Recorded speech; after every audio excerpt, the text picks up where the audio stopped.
भाजपचे प्रदेशाध्यक्ष रवींद्र चव्हाणांनी शिंदे सेनेला पुन्हा एकदा जोरदार धक्का दिलाय। मात्र याच धक्का तंत्रानंतर महायुतीत फोडाफोडीच्या राजकारणावरून वादाची ठिणगी पडली आहे। कल्याण डोंबिवलीत नेमकं काय घडलंय, महायुतीत फाटाफूट का होते, पाहुयात या स्पेशल रिपोर्टमधून। भाजपचा पुन्हा शिंदेंना धक्का।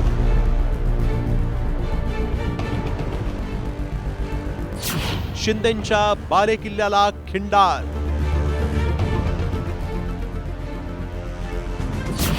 शिंदे सेनेनं दिली स्वबळाची धमकी।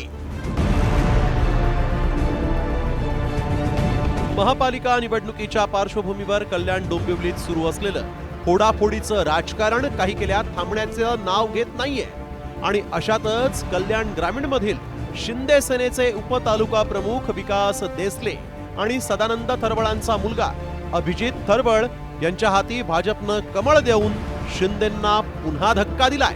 भाजपच्या या फोडाफोडीवर शिंदे सेना आता मात्र प्रचंड आक्रमक झाली आहे। डोंबिवलीचे आणि आमच्या महाराष्ट्राचे प्रदेशाध्यक्ष रवींद्र चव्हाण साहेब यांच्या नेतृत्वाकडे पाहून अनेक लोकांना इच्छा होते की भारतीय जनता पार्टीमध्ये काम करावं आणि आज डोंबिवलीतील एक कुशल नेतृत्व आणि देसलेपाडा या भागामध्ये मोठं काम करणारे विकास देसले आज यांनी प्रवेश भारतीय जनता पार्टीत केलेला। मी त्यांचा भारतीय जनता पार्टी परिवारात खूप खूप स्वागत करतो। हे देऊ ते देऊ अशी प्रलोभन देऊन आमच्या पदाधिकाऱ्यांना फोडण्याचं काम रवींद्र चव्हाण साहेब करत आहेत, हे अतिशय चुकीचं आहे।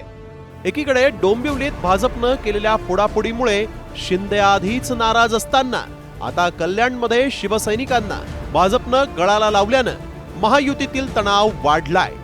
रवींद्र चव्हाण त्यांच्या मनाप्रमाणे वागतायत, मग ऍक्शनला रिॲक्शन होणारच असं म्हणत शिरसाटांनी थेट चव्हाणांना स्वबळाचा इशारा दिलाय।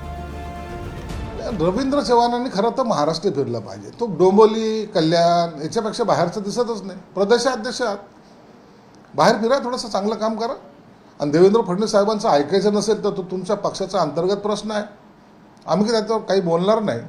परंतु निश्चित एवढंच सांगतो की आमच्या कार्यकर्त्याला जर डिस्टर्ब करायचा प्रयत्न केला तर त्यामुळं मग आम्हालाही त्याच पद्धतीने उत्तर द्यावं लागेल। सर्वसामान्य जनता ही महायुतीच्या बरोबर आहे, महायुतीकडे त्यांचा कल आहे आणि अशा पद्धतीने जर फाटाफूट झाले तर भविष्यामध्ये तुम्हाला निवडणुका ह्या स्वतंत्रपणे लढाव्या लागतील असं चिन्ह आहे। महायुतीत झालेल्या फोडाफोडीच्या राजकारणामुळे शिंदे सेनेच्या मंत्र्यांनी मंत्रिमंडळाच्या बैठकीवर बहिष्कार टाकला होता, तर दिल्लीतही सर्वपक्षीय बैठकीला श्रीकांत शिंदेंनी गैरहजर राहून आपली नाराजी अप्रत्यक्षरित्या दाखवून दिली होती।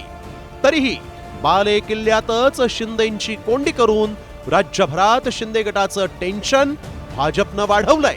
त्यामुळे आता महापालिका निवडणुकीत शिंदे स्वबळाच्या जोरावर भाजपला रोखणार की स्वबळाचा हा इशारा केवळ कार्यकर्त्यांना ऊर्जा देण्यासाठी आहे हे लवकरच कळेल। संघर्ष गांगुर्डे, साम टीव्ही न्यूज, डोंबिवली।